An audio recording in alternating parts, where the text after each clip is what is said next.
Hello everyone, this is Philosophy of the People with Stefan Bertram, and slightly cut off the screen is Fakey13.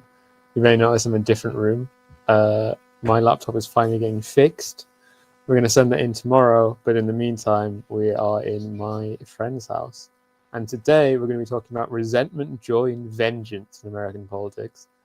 There's these two concepts I want to talk about today, which is on the conservative side, the idea of owning the libs, which is the idea where politics is not seen through the fulcrum of, well, what can we do to improve the country, but rather seen through the fulcrum of, how can we own the libs?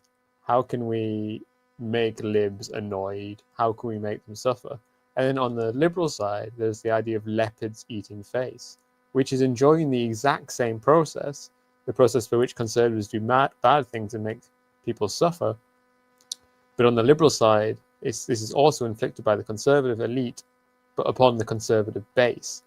And because this kind of vengeance goes haywire and goes wrong, the liberals also enjoy this.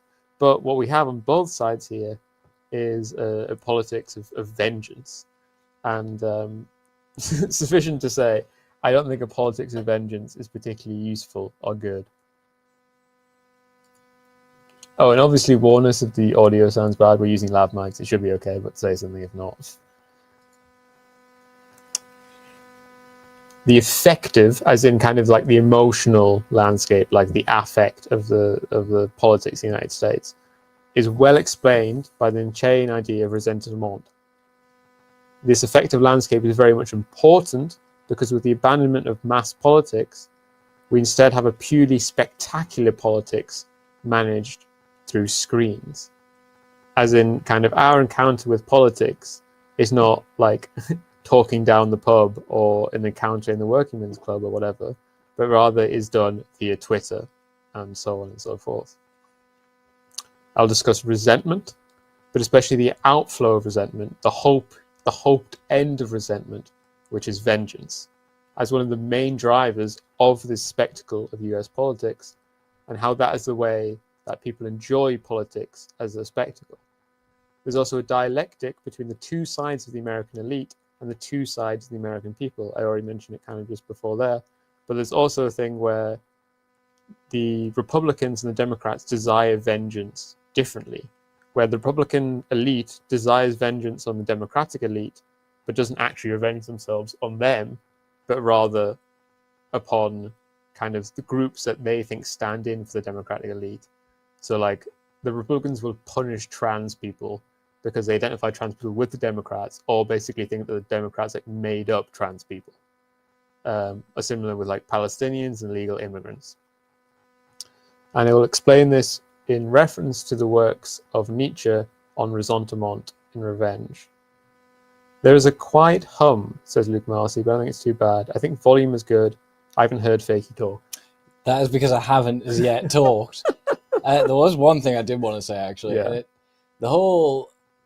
I feel like the own the libs thing has somewhat unironically been taken by the left a little bit. Yeah, I wasn't going to mention it right here, right now, but yeah, definitely it's been taken up by the left, but I think it's less negative when it's on the left. Yeah. Where, because it's what the owning the libs is normally like towards something actually good happening. At least some of the time, like Bernie was owning the libs, right? Yeah. Corbyn was owning the libs, but that was because they were resenting policies that are actually good. Yeah. So like lib is less towards leftist and more towards centrist these days in that regard. Yeah, so lib is kind of like, I'm talking about like the elite Democrats and the elite Republicans and kind of the base of plebeian Americans. Yeah. who support these two. Elon's a lib. Elon Musk was a lib, and now he's a conservative to the degree that these things matter. So my analysis of ressentiment, revenge, and so on today will be based on 3 quotes or bits of Nietzsche, which are useful to remember.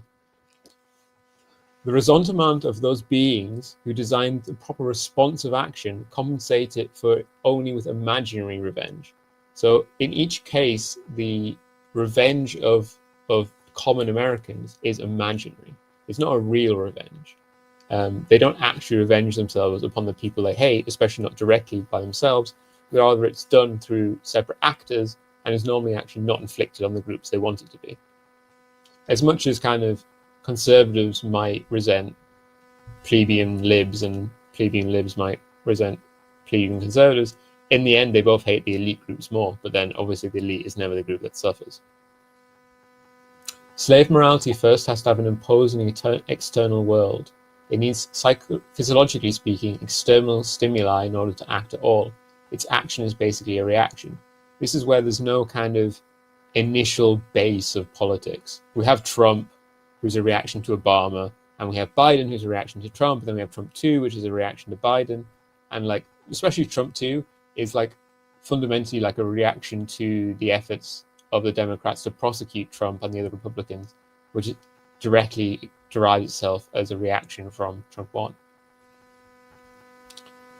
The well-born felt that they were happy, the happy. They did not first at all to construct their happiness artificially by looking at their enemies, or in some cases by talking themselves into it, lying themselves into it, as all men of ressentiment or want to do.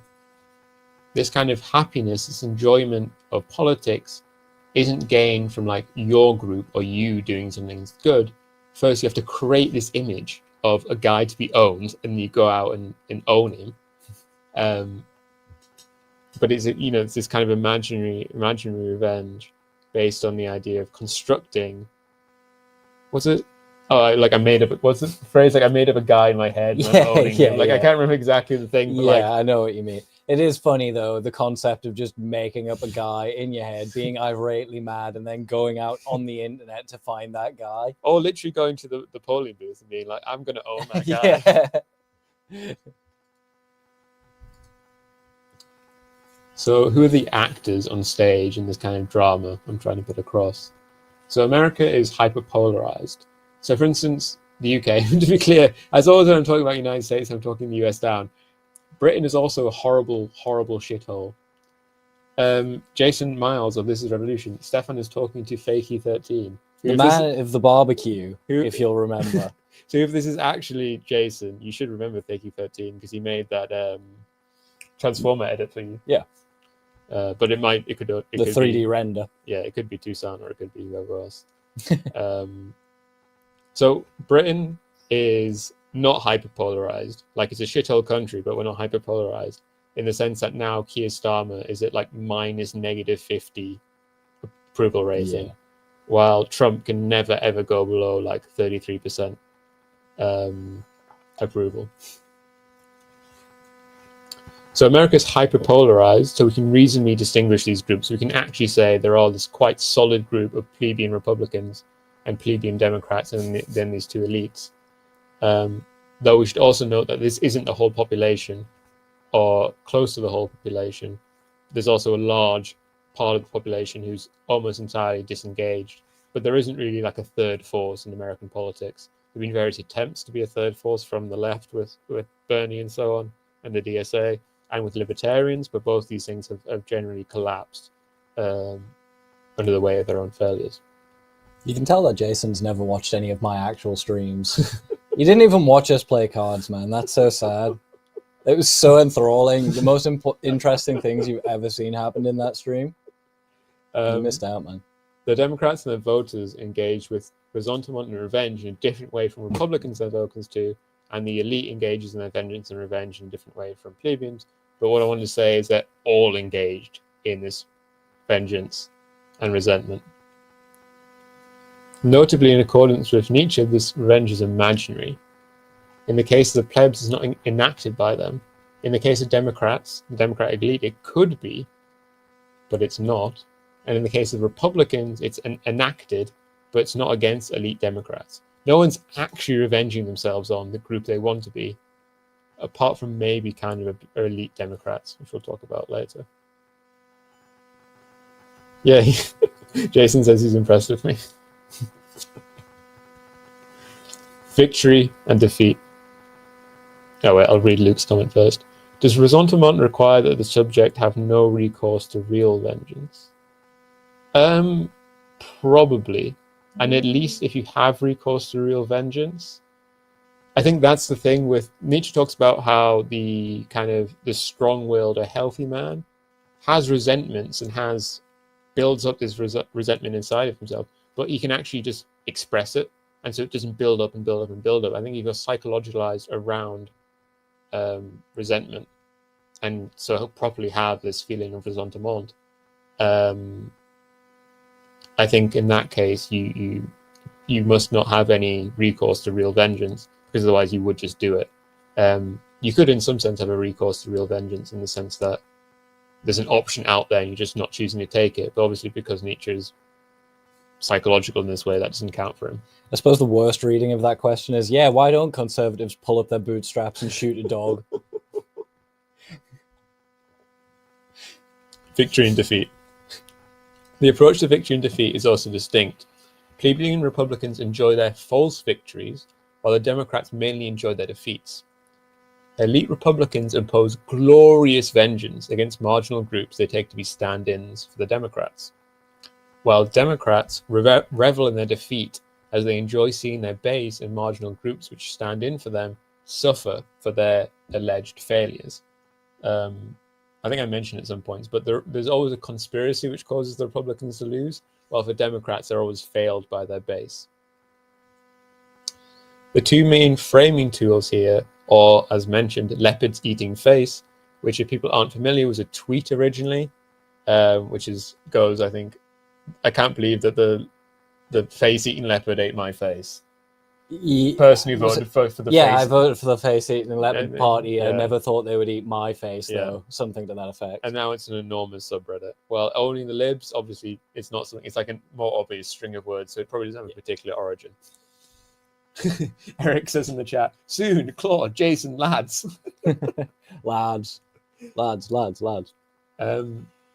Both are ways of experiencing and engaging with and enjoying political resentment, vengeance, and joy, but known to be very distinct. Owning the libs happens through victory, while leopards eating face happen through defeat.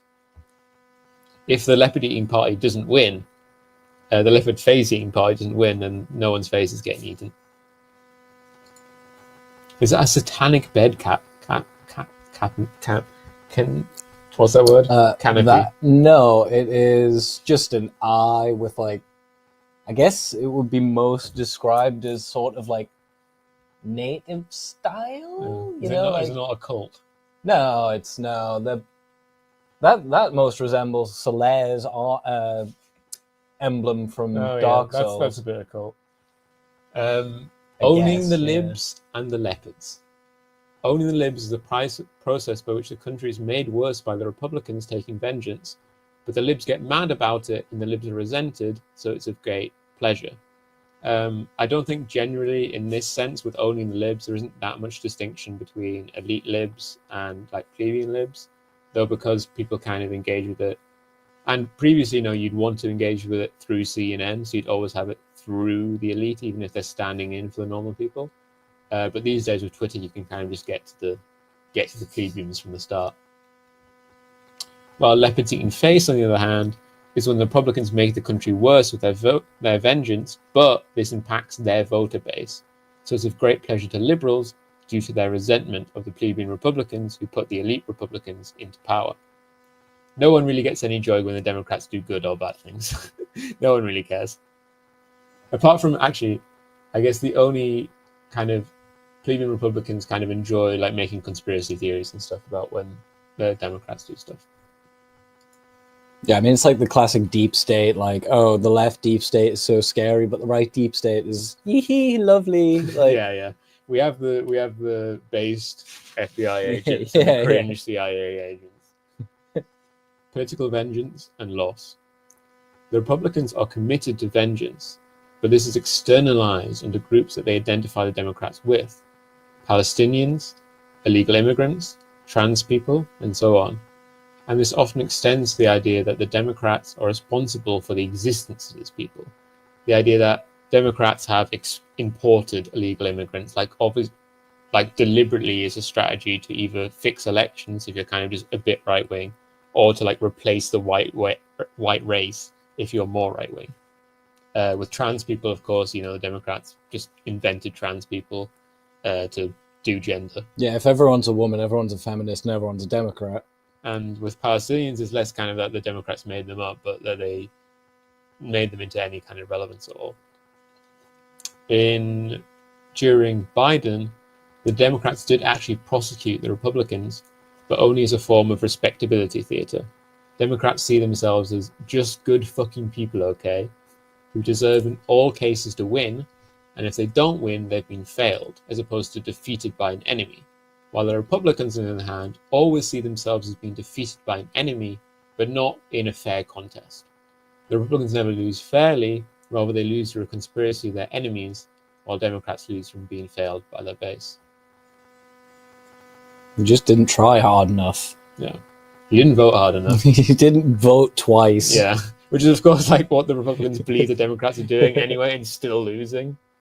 I think I should have included this, but I think lots of Republicans were disappointed when the Democrats didn't rig 2024, like because they didn't get to do January 6th again or whatever. January 6th They too. just won and were like, oh, this is sad. Like, actually, I mean, that's a great. I should have had a whole slide on that. Yeah. Because it would have provided the other side to like actually caring about when the Democrats do something. But in this case, it would be Republicans are denied joy because Democrats aren't willing to actually rig elections. Engage in crime, yeah.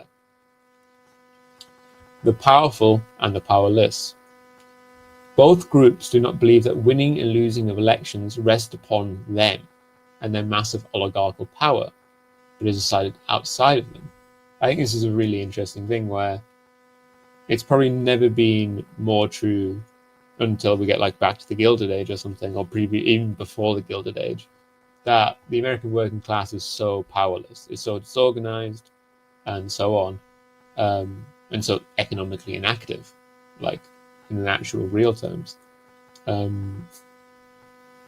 at the same time, people act as if politics is decided on Twitter, as opposed to politics is decided by $8 trillion of ad buys. There's a grand pretense of pretending they do not have the power they do. This leads to an inversionism where broadly powerless groups become the target of resentful, thinks itself powerless power. You know, we have this grand and valiant struggle of the insurgent Republicans against the mighty, powerful, illegal immigrant who obviously controls the United States. DV Epps said 65% turnout in, I forgot how that state's pronounced, last week for a spring election. So I really disagree with your position here, but I'm not clear how that would relate to my position. So if you can say... It's Wisconsin. Wisconsin. It's true. So it's like the easiest one. Yeah, I don't know, man. It's hard when you're in front of the mic. Vengeance on the Palestinians. I think this kind of dialectic between the two groups is most clearly expressed in the case of the Palestinians. Democrats are resentful of the Palestinians and those that support them, while the Republicans regard the Democrats as Palestinians, like Chuck Schumer, who described himself as, you know, he said his job was to maintain the left supporting of Israel. Chuck Schumer is described by Trump as a Palestinian, which in both cases means that Palestinians are a proper outlet for vengeance. Both sides wish to see Palestinians suffer, but only when the Republicans do it, only when the Republicans are in power. When the Democrats were in power, they resented the Palestinians as a threat to their victory, but wished to kind of erase their suffering, not actually erase their suffering, I mean erase their suffering from the media. But as soon as they lost, they're like, oh, wouldn't look at all these Palestinians dying because it's Trump now, blah, blah, blah, blah, blah. You thought things couldn't get worse, they're getting worse.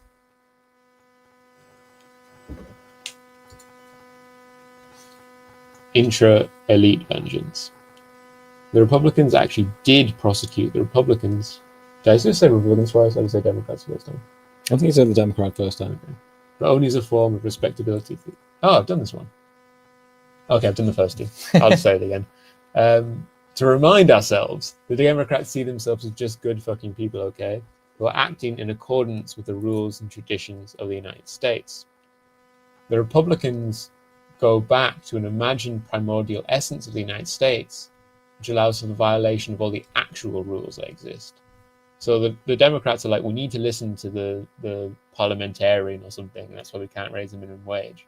While the Republicans are like, actually, the founding fathers wanted us to shoot all these guys dead. Yeah, I mean, like, the prime example of that is, like, exactly Kyle Rittenhouse, right? It's like, well, hold on, we're just going to slide the rules around a little bit and be like, well, actually, it's kind of okay to shoot guys. It is funny with Rittenhouse, right? In protection of state. I can understand why people don't want Rittenhouse to go down for murder. People are like, but other people say, like, he did nothing wrong. And he, like, shot dead 2 people. Yeah, it's like, well, the genuine thing of, like, why would you go to a riot zone to protect property? It's like, that's what insurance exists for, surely, in, like, one of the most insured countries in the world. Like, this shit is so upside down that you end up with that. Yeah, I mean, I'm someone who enjoys passively consuming conspiracy theories, so hopefully I'm not held in like the grips of vengeance. But I think definitely if you want to produce, I think like making the serious making of conspiracy theories is like a way to generate kind of a desire for vengeance upon yourself when you don't really have a direct cause.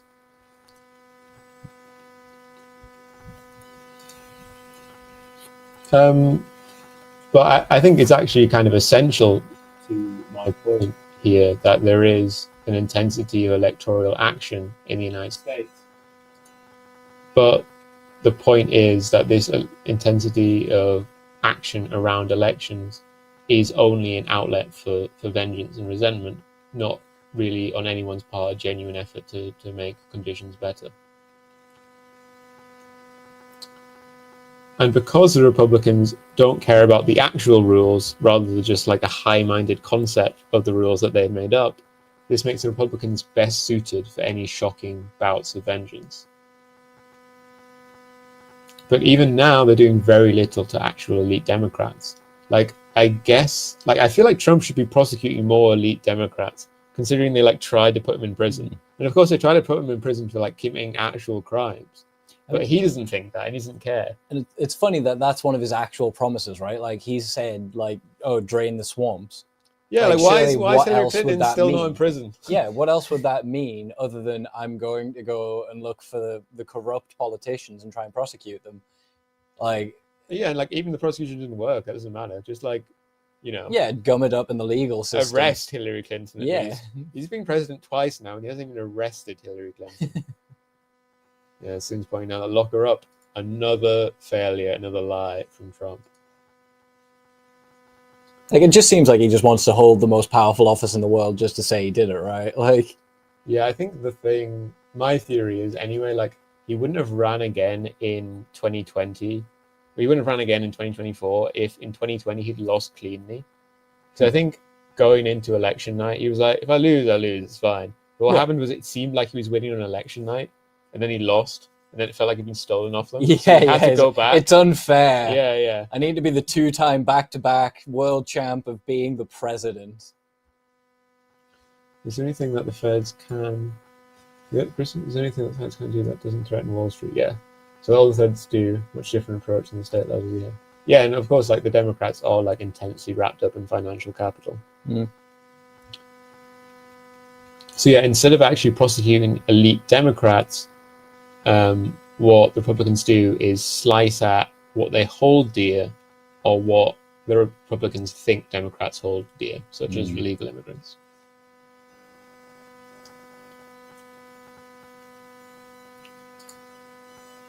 Where does the cycle of vengeance get us? Nowhere good. Shockingly. Unlike the classic Nietzschean sense, there isn't even a real slave revolt here. Rather, it's a circle of resentment and vengeance enacted by an elite. I think it would be really interesting to kind of bring the anti-democrats of the 19th century, like Nietzsche and similar kind of conservative reactionaries, to the 21st century to be like, bro, you don't need to worry about democracy.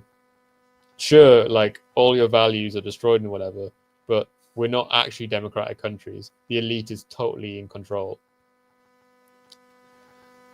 But I think it's notable in the sense of how much it's enjoyed. Is there any other way that people really enjoy politics? Apart from maybe enjoying politics, is purely just like team sport. I like watching the news. Yeah. Joys of victories are short-lived, and I think peculiarly limited by the American term system. By the fact that neither Congress or President can enact their agenda even slightly until months after the elections means that we have months of a genuinely structurally spectacular politics.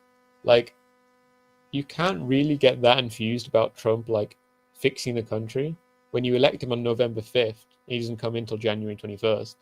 Like, the only thing you can enjoy between then and then, you can't possibly enjoy his policies. Because even if he has loads of good policies, they don't exist presently.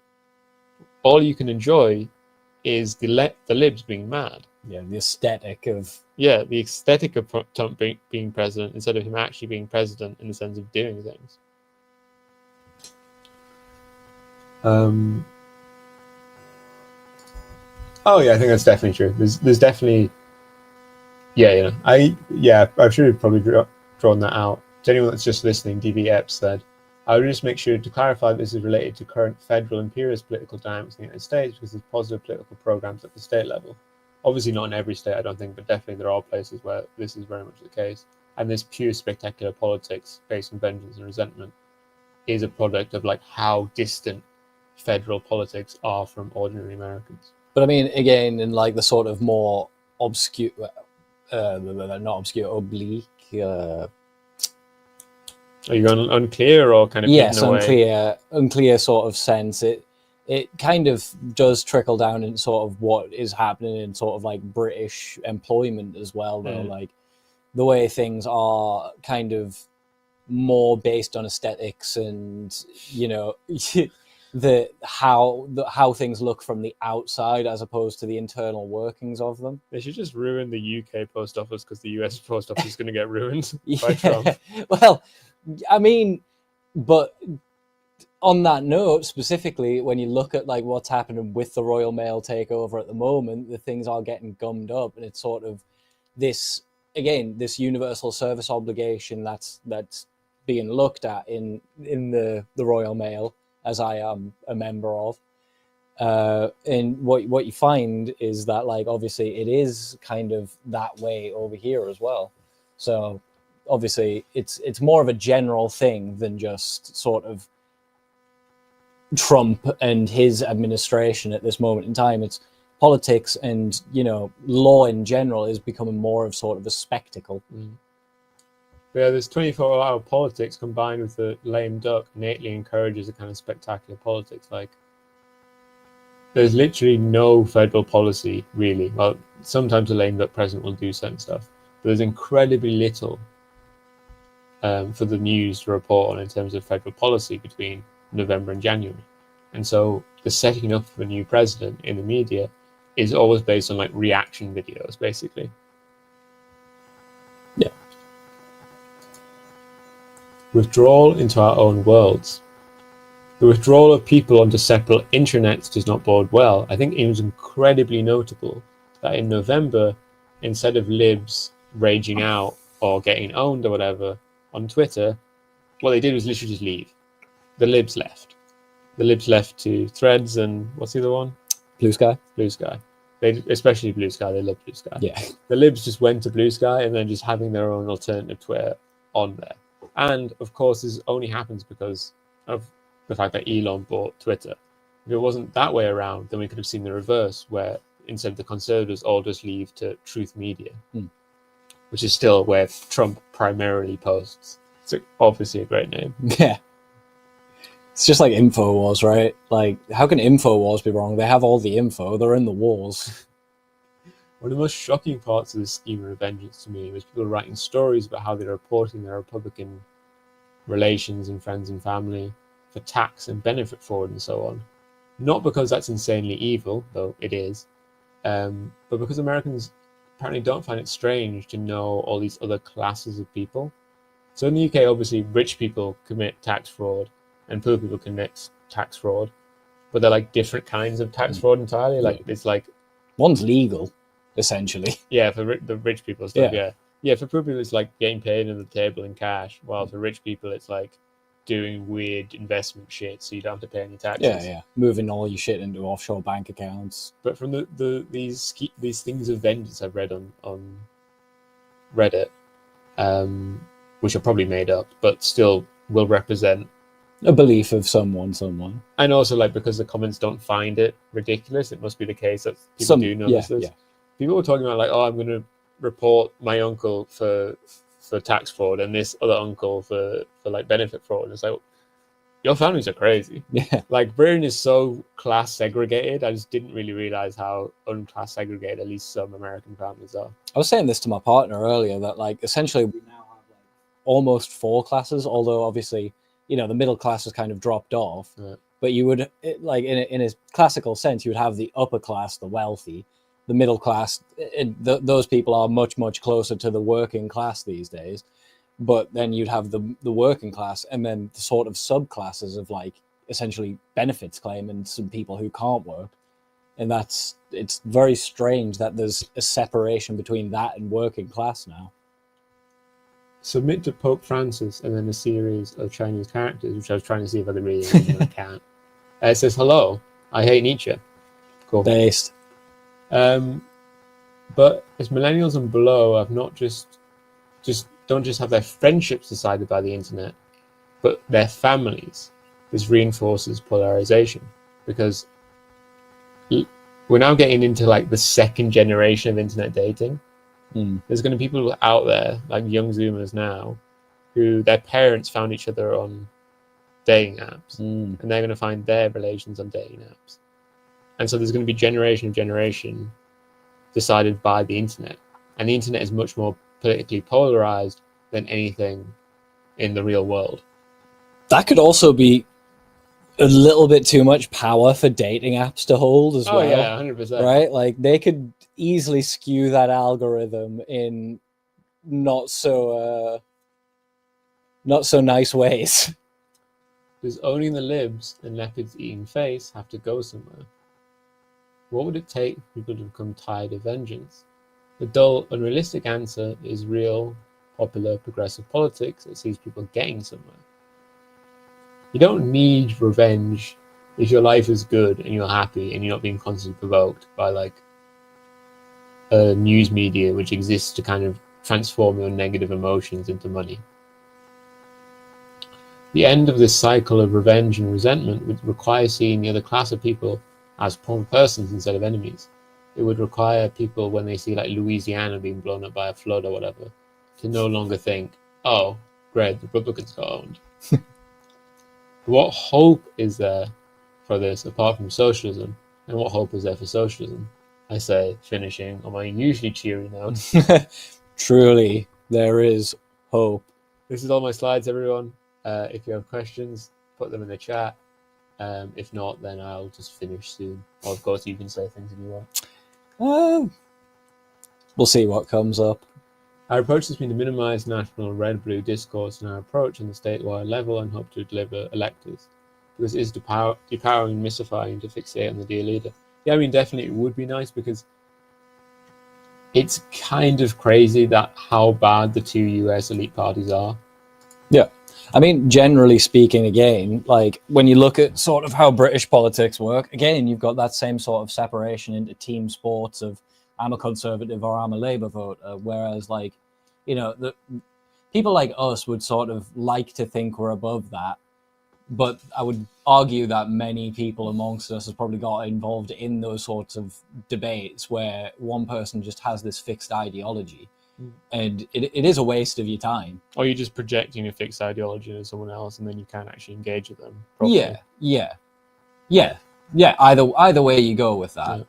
So that is the way to do it. Is sort of to come off sort of that argument and unify people as people, right? What unifies people more is unions. Like if you look at organized work structures, those people are able to make positive, progressive political changes. So like, again, look at the Royal Mail, how they are able to unionize so strongly that allows them to then have a seat at the table and discuss the conditions of employment. So I realize I stick my lips out by like 6 inches when I go to take a drink. Fish lips. Submit to Pope Francis said, can you address Descartes and Plato and idealism? Cringe or good in your eyes? I mean, Descartes and Plato are both obviously incredible philosophers. I haven't read much Descartes. I've read a fair bit of Plato.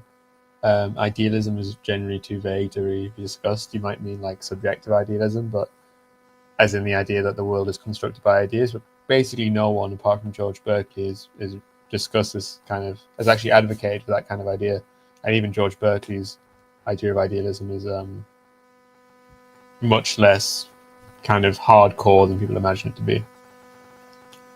What DV said there is pretty base as well. We have militant unions in Wisconsin. That is what you need. I am not familiar with Max Scheler's work on ressentiment, but if you could type a few lines about it in the chat, that would be nice.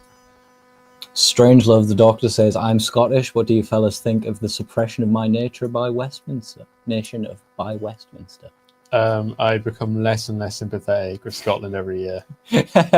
I used to be very sympathetic to Scotland, but it's like when you want to withdraw from the United Kingdom to become like a slave nation of the European Union, it's like I'm good, bro. That, but I mean, yeah.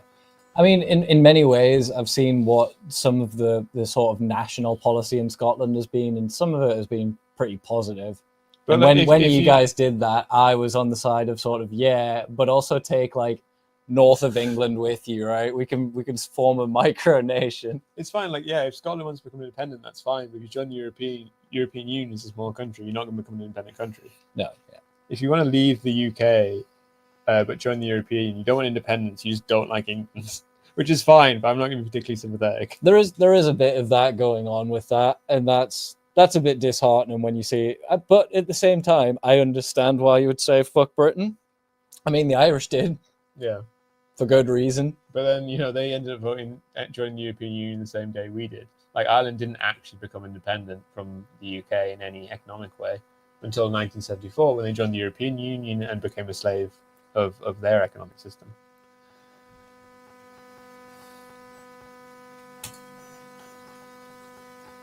Gamergate was an immense practicalism of fucking resentment and vengeance. Just absolutely seething resentment was the entirety of Gamergate. Like such immense. Do you remember what actually the start of Gamergate was? I really don't. I always get told about it, but it's like I just can't hold it in my memory. Actually, I was about to tell you, but then I'm like, actually, I'm not actually clear. But basically, there was a woman game journalist, right? Yes, and there was a suspicion, I don't think it was actually real, that she'd fucked someone to get a gig. And was it not the woman that made fucking that something 42 game? Oh shit, what's her name? Brianna Wu? No, not Brianna Wu. It wasn't Brianna Wu. No, because Brianna Wu. Is Brianna Wu the trans one? I don't think so. Who am I thinking of? Hold on. Hold on, shit. Now we've gone into a rabbit hole. Shirley agrees with Nietzsche's analysis of the psychological roots of ressentiment and emphasizes broader political, social, and cultural implications that could shape whole societies. Yeah, because obviously with Nietzsche, you don't get anything systemic. So that it is nice because it kind of lets you up into free interpretation. But if I'd known that Sheila talked about this before, I would have made this whole podcast in reference to some paper or some secondary paper on Sheila. You might well be right. Not sure if Brianna was trans. Doesn't really matter. But yeah, it was Anita Sarkeesian. Yes, it was Anita Sarkeesian. Was she Armenian? Sounds like it, but I don't think there's ever... Doesn't note. I don't think there's no point in which you're like. There's sometimes when people are justified in being resentful, but I'm never going to say it's good. Wait, what? Hold on. I mean, he's being Right. anti-trans, but I'm not worried about that part. Yeah. Resentment based on consumerism. Well, hopefully the Democrats can now be like, because Trump is putting a tariff on Switch 2s, they're going to get 8 trillion young men to vote for them. Yeah, it's Gamergate 2, but reverse. We're doing it the opposite way now. I mean, what's going to happen is the Democrats. This is going to happen. The Democrats, all the young men will be like, I'm going to vote Democrat next time. Then the next 3 years, the Democrats will be like, actually, young men, evil, evil. We're going to tax video games specifically even more because they make you lazy. One more thing on that Asmongold thing. Check out the Eamon Hawke animation. It's always disturbing, but good. Very good animation. So true. A purple-haired woman made Sargon of Akkad. Sargon of Sweden. I made a game Sargon of Akkad didn't like, and that led to Trump. So true. I think with 2016, I don't think the votes of young people mattered in Trump winning. It was kind of like a quite classical Republican victory, but then actually in 2024, we started to see like young men actually voting for Trump as part of this massive, which could be I don't know if it's hard to connect it to philosophy, but there is this massive increasing gender divide in voting patterns, which never really existed. Like, the difference between men and women in voting used to be like 5% or something, and now we're hitting like 25% or more. I mean, it sort of interests me that the whole like counterculture, like republicanism/conservatism as counterculture. You were thinking of Zoe Quinn. Was I? Yes. You made Depression Quest, which is now like Depression Quest. Like the idea that there would be actually a game called Depression Quest, like sounds like a parody of this genre of game, which I guess she founded. Yeah. Which Undertale is actually the best one.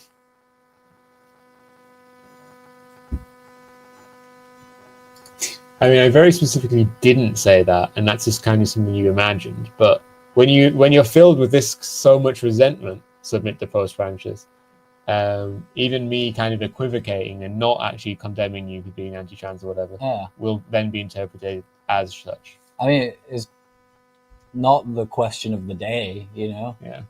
But this is the problem. It always becomes. I the remember question. like for running. Ooh. Have we gone Yeah. bad? No, we're good.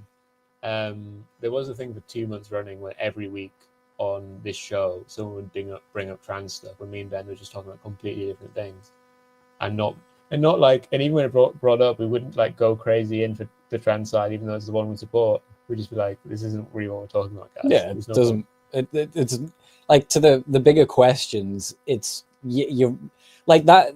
Like, not to say you're right, but like, yeah, it is a niche micro issue that always gets blown into a much bigger thing that it doesn't have to be. Just move on. Shayla critique Nietzsche for being overly dismissive of Christianity, arguing resentment is not inherent to Christianity, which is definitely what we're seeing now. There's a distortion of it, but I'm not sure Nietzsche thought that resentment was kind of, he thought it was an essential feature of Christianity, but I don't think he believed it was limited to Christianity, though he probably only criticized it with, he only kind of talked about it within a Christian context. Plus, like, we're not really the people qualified to be talking about trans issues anyway. Yeah. So we've gone from, you'll owe nothing to be happy, which was kind of this conspiracy theory that the right had, to Trump actually just doing it, and then his fans being like, you don't need a Switch 2, bro. I've said it before and I'll say it again. Trump has been the best anti-imperialist for years. Like, he is nailing this shit. Oh, wow. That's a lot of messages. I came up with... How is it a fundamental change to reality? Oh, sorry, I need to move on. Jean came on Carl of Sweden. Hell yeah. Carl of Swindon. Anyone can be punky though.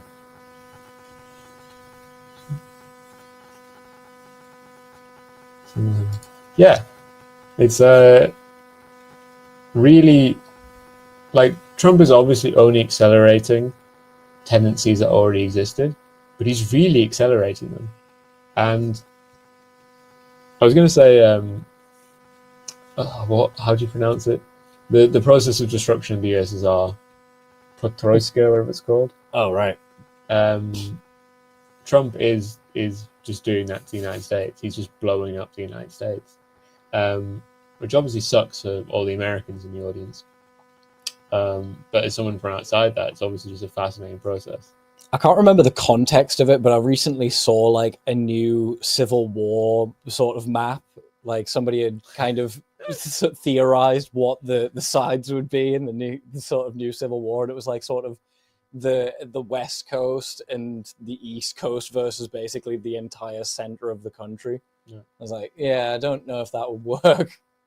Yeah, it's like, yeah, it is like it's kind of like shock therapy or shock doctrine.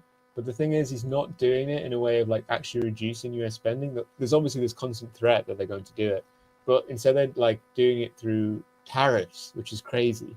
Like, and like people are now conservatives are like, I think Trump himself, it was either Trump or like a senior Republican actually said, like, we shouldn't have supply lines. Like they actually, they're like, yeah, no, just drone everything in. It's not lines anymore; it's squiggles. They're like American Juche. Like they just want like a monastery nation, like isolated from the rest We'll produce of it right here, and it'll go right there. Okay. I saw some, I was really aided by the fact that I saw this comment on what seemed like the screenshot of it looked like it was like an old web forum for like the 1990s, yeah. but obviously it was a contemporary comment where he's like, how long would it take Nintendo to switch production of the Switch 2 to Ohio? Like 2 to 3 months? Yeah. Bro, my friend, like building factories, figuring that shit, like R&D alone. I found resentment almost has too much utility in explaining behavior. There's temptation to jump to assuming it's about individuals and be dismissive. It's like saying they're just jealous. Yeah, it's similar to like what's going on with like evolutionary psychology, where it's just really easy to use it as an explanation and to say like, because obviously there's good polling by YouGov on kind of the motivations for people in terms of like negative or positive reasons for voting. And there's a temptation to like put all negative reasons for voting, like I want him out, as a form of resentment. But obviously you can want someone out without being resentful of them. You can just think they're bad. Yeah, in the very long term, it obviously kind of confirms the rise of China, but then we all become like very dependent on China being actually good for anything good to happen, basically. But then, of course, was anything ever good going to happen for the United States? Probably not. It's like expecting good things in the United Kingdom. Like it's just not going to happen. Yeah. Things are on a general negative trajectory, unfortunately. Matt Gilbert, tariffs are essentially a sales tax. Yes. Yeah. I mean, this is something that I've seen a lot of specifically in regards to the Switch. People being like, "Oh, fuck Nintendo! I'm not going to buy it. It's overpriced." And it's like, no, it's fairly reasonably priced. You're just being taxed for living in a country that has bad policy. Like, it's nothing to do with Nintendo. Like, you're blaming a company that really has nothing to do with that. You know how they it's like, who would have ever thought that this would be passed on to the consumer? Who could have possibly predicted that before fucking Trump, when Trump announced tariffs? They should do a thing. So you know how they don't put sales tax on like the labels, the price labels in the United States. Yeah. They should also just not do tariffs. Yeah, they should just lift it without the tariffs, and then at the end they should put like 17% on or whatever, which just says like freedom tax. Yeah, yeah. I think a lot that branding would probably sell it to a lot of people. At least 50%. And also people are like expecting factory jobs which will like pay like $100,000 instead of like they're going to produce like 30,000 minimum wage jobs in Ohio. Like, you know, good for those guys. I mean, bad for those guys. It's going to be horrible jobs, but not enough money. Yeah, but that again with that one where it was like the thing where he's like, "Oh, we don't need Canada's wood." And it's like, well, the track record would say otherwise. Hell yeah. Yeah, it's like there's no capacity to build a Switch 2 in the US, right? Like, I mean, in some distant sense there is. Like, of course there are, like, fundamentally you could build it there. Yeah. But there's no prep to do it. It's just Trump, and no one could prepare for it because Trump was obviously saying he will do it, but Trump says a lot of things and people somehow just still never believe him. Yeah. Even though he does do a lot of the things he says. I imagine trying to litigate that as America in Japanese court or whatever it would have to be would probably not go the way he wants. Yeah. Like, the Japanese notably have very confusing and esoteric laws. Yeah, why not? I think, like, if you had a time machine, it could go back to 2016. No, not 2016, like 2012. What you should do is just become friends with Trump on Twitter. Just, like, always like his posts and, like, retweet him. And, like, you know, use time travel to somehow make yourself, like, a moderately famous person. And, like, do well on Twitter. Like, invent memes before other people do. Then just become friends with Trump. And then, like, no matter what, like, never break your relationship with him. Yeah. And then just call him up occasionally. The Dragon's Den moment. Like, imagine, like, you just became Donald, I'm pitching to you 50% tariffs on cigarettes. Like, imagine you just, like, never break your relationship with Trump, and then you could just call him, like, be like, in, like, 2018 or whatever it was, be like, man, I don't think you should pull out Rojava. Like, the Turks are cringe. Just stay. And he'd be like, okay. Yeah. Just flatter him and, like, because Trump has a thing of where, like, he supports whoever the last guy he spoke to is. Yeah. Apart from Zelensky, who's just really annoying. Yeah. Say please and thank you, Mr. Zelensky.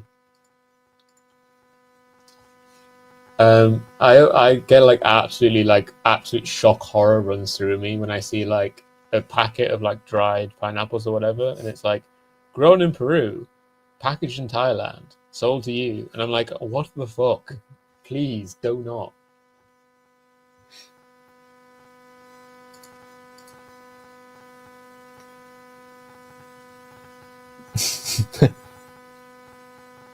He truly is. Yeah, we need $1,000 Switch.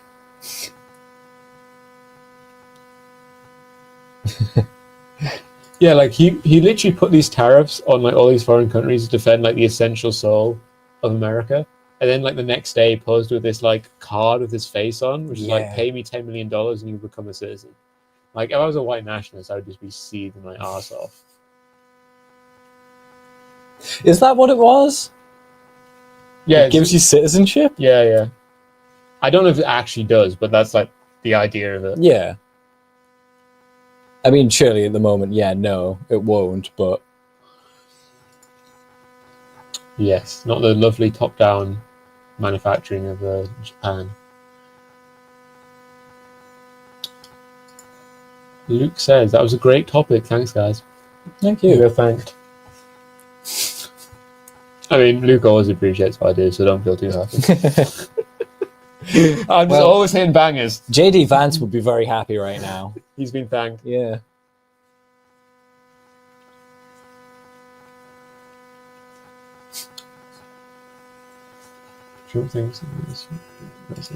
Yeah, like, a really obsessive idea around trade deficits, which really don't fucking matter, especially in the United States. Especially when you print money. The US just can print the global reserve currency. Though I would say this obsession with tariffs at least has got rid of the obsession with debt. No one gives a shit about debt anymore. Like, the Doge thing, like, everyone's already forgotten about it.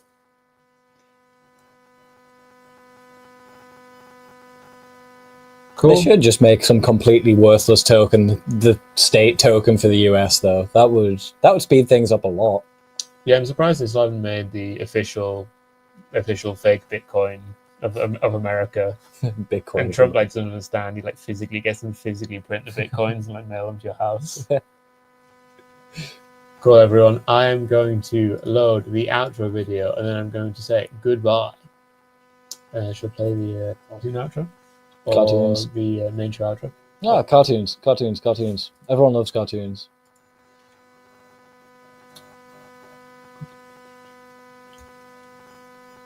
Not yet. Will Ben ever come back? Yeah, he should be here next week. Maybe. At least he definitely couldn't do these 2 weeks, and he plausibly can do next week. If he doesn't do next week, it's not because he's like, he can't do today because he's in Chicago. I actually saw Doug. Nice. Saw two of Doug's childs. Yeah. But yes, there's no explicit and straightforward reason that Ben can't do next week. So, bye, friends. No way. I'm just gonna wave until it goes. Yeah. Oh. They should just stop no, publishing anyway. the natural debt figure. This is what I'm saying. Like with the, I was just reminded with the tariff thing. I just think Trump should just say we've earned $1 trillion in tariffs. Yeah. It's based on nothing. But he should just say it. Yeah, yeah. Be a nice surprise for everyone when it doesn't happen. Bye.